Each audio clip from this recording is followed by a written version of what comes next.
Focus up, Jenna. You said you didn't have the intro, but that seems like the intro to me. Welcome to episode 89 of the Rubio Method. 11 more until 100. That's going to be an epic show. May have to do like a best of, get a couple Canadians on here, have a good time. Not the fixed one. I think it looks great, Jenna. Okay. Jenna's obviously the producer in the back. She's doing all the high-tech stuff that I have no idea what's going on.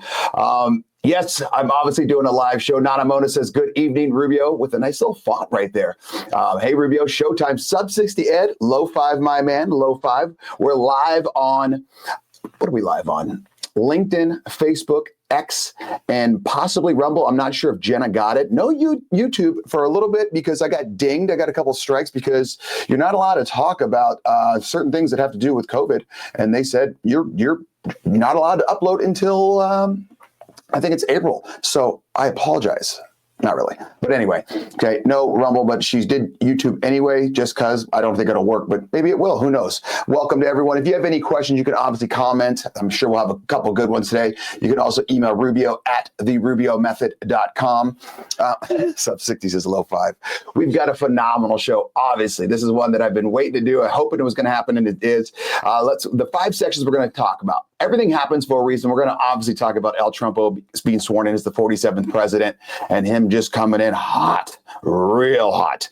There are winners and losers in life. Joey B is going on a pardoning spree, and he spent the last 15 minutes going absolutely berserk, and we're going to talk about just some people that he decided, last 15 minutes, let him reign. Accept and embrace. We're going to talk about how Trump has been in office for just over 24 hours, and there's already a great hoax going around. It involves Elon Musk, and it might be the dumbest one of all time. It is on YouTube, Umble says. Fantastic. Working hard is not enough. I have broken the code for men waiting on women. I'm just going to let you guys know, every married man and or man in a relationship with a woman, you guys are going to owe me high 5, sub 60, low 5, once I give you this jailbreak trick that I've learned. It's unbelievable. You got to be strong when you're starting it. Jenna's going to yell at me. I guarantee it, but we'll see. Confidence is the key. That section, we're going to talk about El Trumpo and JD Vance attended their night at the Commander-in-Chief Ball, and it is absolutely hilarious. It is so good. Jenna, you have not waited for men more. That is a flat out lie. Okay, good God. And then we're going to have the bottom line where everything we learned throughout the show, I'm just going to break it down for you, 3 little quick points. All right. So let's just bring out my first guest. This is Nick Umble. Jenna, bring him out. Let's get him going here. I'm as fired up as Umble is for this. We've been waiting for this for a long time. Umble, go Cats, go. I didn't even notice your hat. Yeah, man. Okay, so Umble, for those that don't know who you are, give them a 30-second who you are and why you should be allowed, or why I want you commenting on everything that's kind of going on right now. Give them a 30-second version. Retired Green Beret, former defense contractor, strongman, competitor, NCAA football enthusiast, all-American badass. That's the way I'll do it. Okay, so Umble and everyone watching, let's go back to about 2020. All right, obviously there was an election between Joey B and El Trumpo, and for some reason, Joey B got more votes than any other presidential candidate in the history of man. He just happened to get that many votes. It was an incredible amount. He didn't campaign. He didn't do any of that. But everyone decided, you know what? I think it was 88 million or something came out and voted for more than him than even Barack Obama and even Trump beforehand. So Joey B is the president. And I remember when it happened, I remember looking to my wife and saying, all right, Jolie, this is going to get bad. I don't think it's going to get that bad because I think there's enough common sense around in America, but it's going to get bad. We got to buckle up. And it was worse than I expected. I knew he was in a cognitive decline. I knew that they would push a lot of the quote unquote woke stuff. I just did not know how bad it would be and how pathetic so many of the Republicans were that allowed it to happen, where it was just over and over and over. And the way I describe it, Umble, is this. Imagine you and I are, let's say, college roommates, and we're watching our next door neighbor across the street. He has teenagers, age 16, 17, and 18, and they're okay kids, but they're kind of outlandish. And he comes to us and says, Rubio, Umble, I decided I'm going for a 4-year vacation, and I'm going to let the kids do whatever they want. They're going to have unlimited funds. They have unlimited credit card. It's an American Express Black card. Unlimited funds. They can do whatever they want. They can make any rules.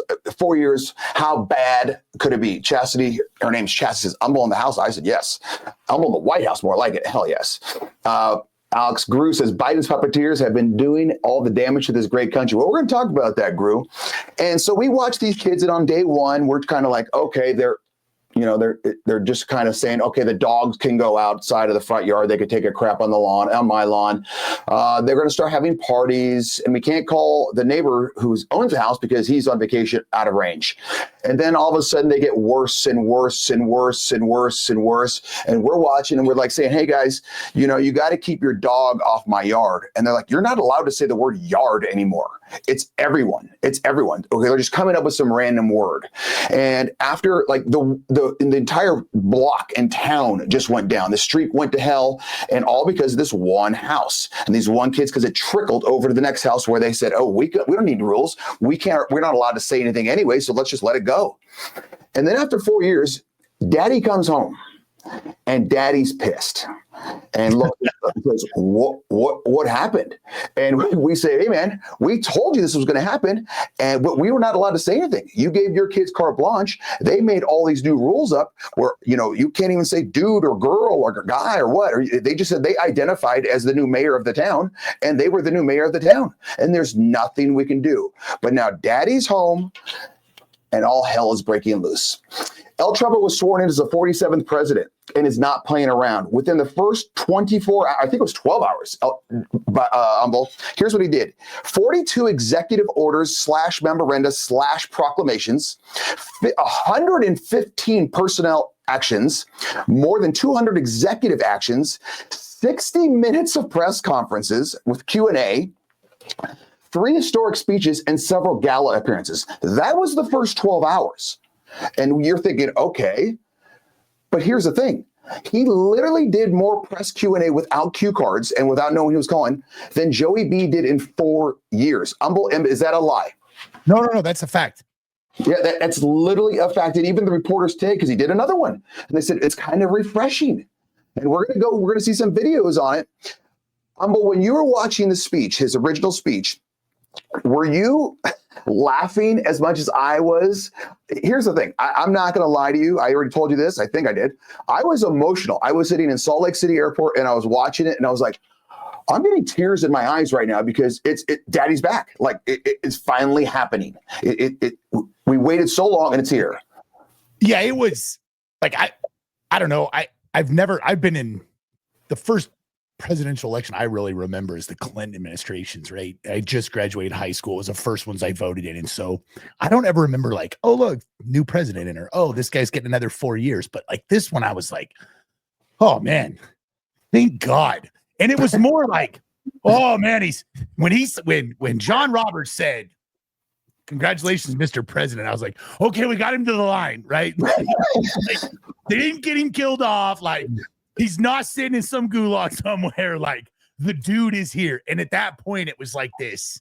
And it sounds cliche and almost just ridiculous, but I was like, damn, dude. It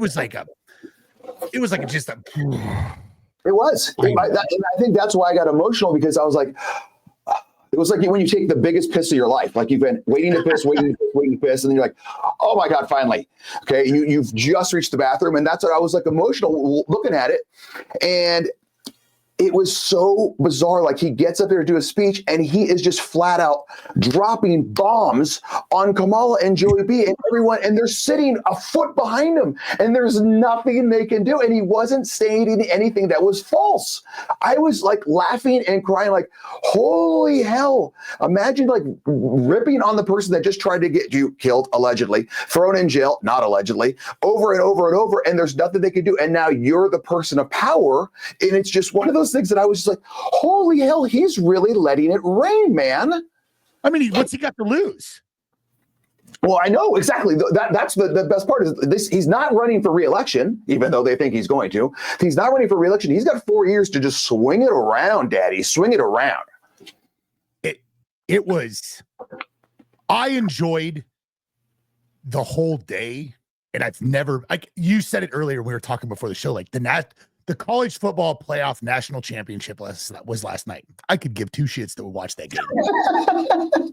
And I watched hundreds of football games every year, and I was just like, I don't care about this game. Yeah, and because he's such a like a gamesman that it, it was super cold. It was like between 10 and 15 degrees.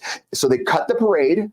They didn't do the parade. They did it in the rotunda, and then they rented out Capital One Arena where some ice hockey team plays. They fit in 20,000 people. They had the bands going through it. And then there was rumors that this was going to happen, Umble. They put a damn desk on the stage. For those of the people that didn't watch, Jenna, do you have a picture of the desk? I saw this and I'm like, he's really going to start signing executive orders. Like, it's going to be unbelievable. And so he goes in there and he does a little speech. Everyone's coming in. They've got the bands, all that. The dude goes and sits down at the desk. He's got like 19 Mega Man Sharpies going around that he eventually throws into the crowd like a damn T-shirt cannon at a college basketball game. But he has someone introducing each executive order as he's signing it. And this is only like 1/5 of the executive orders. Jenna, do you have the video of El Trumpo signing in front of the crowd? President Trump is a regulatory freeze, as you announced in your speech, preventing bureaucrats from issuing any more regulations until we have full control of this, the government and this administration.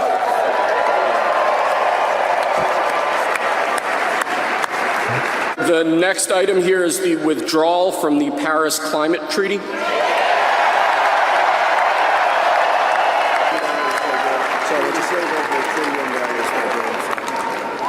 We're going to save over $1 trillion by withdrawing from that treaty.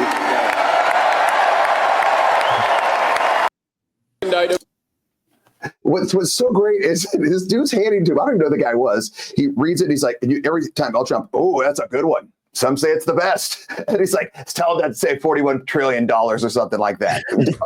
Umble, did you love that part as much as I did? Yeah, he just, you know what's refreshing, man, is you have somebody that's like, he's not in mental decline. And he's not, we all know that Joey B is not. I mean, Speaker Johnson came out and said it last week. Like, I was talking to him like, sir, why did you do this? He's like, well, I didn't do that. Like, he was serious about it. He didn't even know what he did. Yeah. 100%. And the thing is, he does all this. He's signing. It's like the old gladiators, and everyone's cheering. This goes on for over an hour, and he's just talking, doing all this. Then he goes back to the White House, and he starts signing more.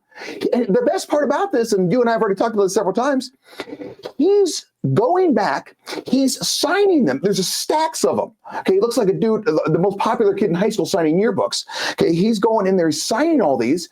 He's reading what they are, what he's doing, and then he's getting peppered with questions from the press. There's like 50 members of the press, and they're asking him questions. So he's signing, talking about the bill. Someone peppers him with a question, and it's not an easy question. Do you like ketchup on your hot dog? Okay. Do you like hard or soft pretzels? They're real questions. He's signing, answering the questions while going on, and they're saying that this is more than Joey B did in 4 years, and this was in 1 hour. And I think El Trumpo even stops and says, hey, did you guys ever do this with Joey B? Yeah, he asked Peter Ducey. He's like, hey, he goes, hey, Peter, have you ever seen this done by the former administration? He was like, no, sir. Yeah, Jim, do you have that video of him signing and talking? This is unbelievable. In there, where we're doing further research. Nice to see you again.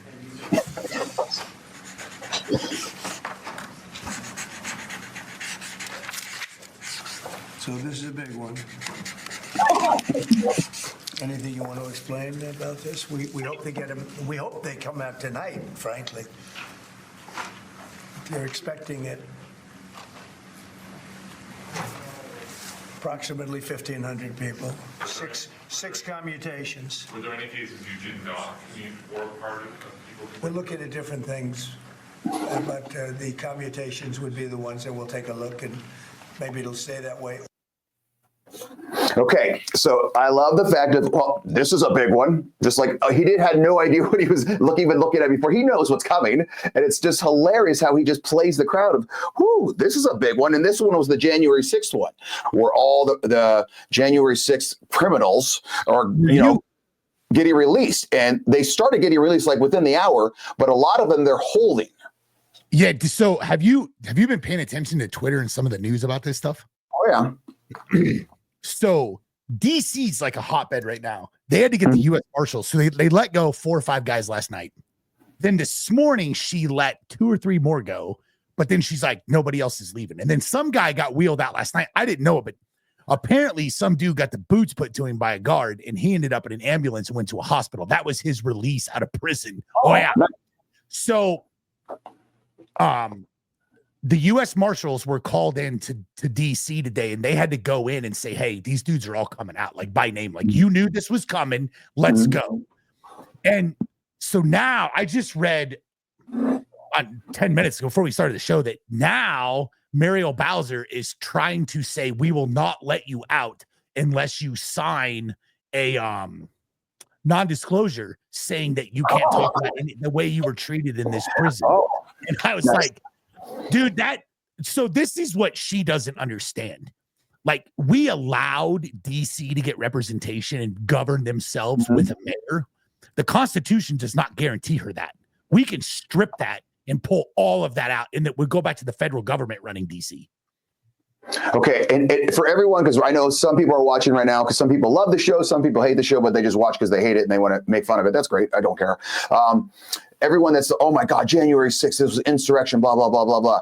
Jenna, you could up this Norm Macdonald. Norm Macdonald's a comic. He sadly passed away from cancer, I think 2 years ago. He had a great photo and comment on January 6th. Jenna, can you have this put up for me, please? For those that are listening on Spotify and iTunes, it shows the insurrectionists walking through the basically on a tour. And he says, I loved when the violent terrorists made sure to respect the velvet ropes in Statutory Hall. And like that to me is perfect, because there's so many videos of them opening the doors. And don't get me wrong, there was some asses out there, there's always going to be. But if you really watch all of the videos, you can see how a lot of it was sparked, where they're just kind of hanging out, but having a good time. And then you got Ray Epps, who no one's allowed to talk to, saying, we got to go in. And they're doing smoke bombs and shock bombs and all that stuff. And it got the crowd really going. And don't get me wrong, there was some asses in there. Go ahead, Umble. Did you see what the CNN? So they got a right-wing guy on CNN now. Stephen. I know what you're talking about. So he made a comment last night, I think, that was really fitting for this. He said, they're like, well, how can you support this? The people that beat cops and blah, blah, blah. He's like, okay, listen, did we destroy those people's lives? Yes. Did we destroy them financially? Yes. Did we destroy their reputation? Yes. Did we destroy their family? Yes. Do they have any... Are they going to be remembered in society, and probably 90% of the jobs they apply for not get because someone's going to look that up and they're going to be a J6er? Yes. Are they completely destroyed forever? Yes. Now, during the Summer of Love, we burned billions of dollars worth of stuff, and absolutely nobody went to prison. Nobody was indicted. Those lives were not ruined. So I think that all of those people have paid the price. Right? Yeah, I think we've ruined those people enough. I saw a great comment saying, why don't you just give them the same exact punishment that the BLM protesters got? And the person was just silent. There's the argument, like, what are you doing? So executive orders. The first one he did was rescission of 78 Biden-era executive orders. He froze federal regulations, froze federal hiring, so no more federal hiring right out of the gate. He signed an executive order pardoning 1,500 January 6 participants. Federal workers must return to full-time in-person work immediately. No more milking the system at home. Designating cartels as foreign terrorist organizations, securing the southern border. You could see troops already down there, restoring merit-based hiring systems. That's wild. So in other words, that's translation DEI. You're DIE now. You're dead. It's over. So if you're, brown, woman, sub 60, you're not, it's whoever's the best gets the job, which call me crazy. He protects American women from the dangers of radical gender ideology.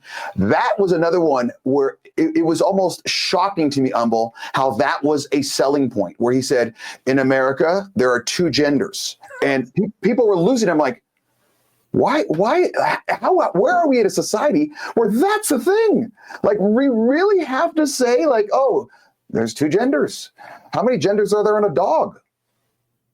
2. Am I missing something? They're LARPing, dude. Okay. When it goes down, there's LARP. Organization. He withdrew from the World Health Organization as well. He should, because throughout the Rona, they were just spewing information left and right where, okay, no, this is yes, no, yes, yes, no. And they were just making things up. They peace out to catch a release and restoring remain in Mexico policy, repeals transgender troops and military and is not paying for their surgeries in the military anymore, removes security clearance for 51 former intelligence officers who's lied about Hunter Biden's laptop when they said it was Russian disinformation and it really wasn't his. They flat out lied. Either they lied or they're completely ignorant. Their security clearance is gone. I love this one. Renaming the Gulf of Mexico the Gulf of America. I thought that was fantastic. Why not? Directive to address the cost of living crisis, withdrawal from the Paris Climate Treaty, which he already says is going to save like 41 trillion or whatever. Directive to restore free speech and eliminate government censorship. What a concept. Directive to end government weaponization against political opponents. And this is not all of them. This is just, I hit some big winners here. Umble, did you? Oh, that was another. Nana Mona makes a great point. I love in his speech, he goes, when we're going to drill, baby, drill. That was awesome. Every one of those policies that he put in there to me was something that either like shut down. What is this DEI? We spend billions of dollars on it. Right. And it's like, and I understand. So, let's talk about the border real quick. I understand that some people that are coming to the border, right, are legitimately in a shitty situation, right? Well, I can walk into any town in America and there are people in a shitty situation. 100%. And so I do not, the NGO, this is my biggest point of the NGOs that are feeding that, right, that are in Panama, feeding those and dropping them people off. And there's a ton of podcasts out there you can watch about how this was done.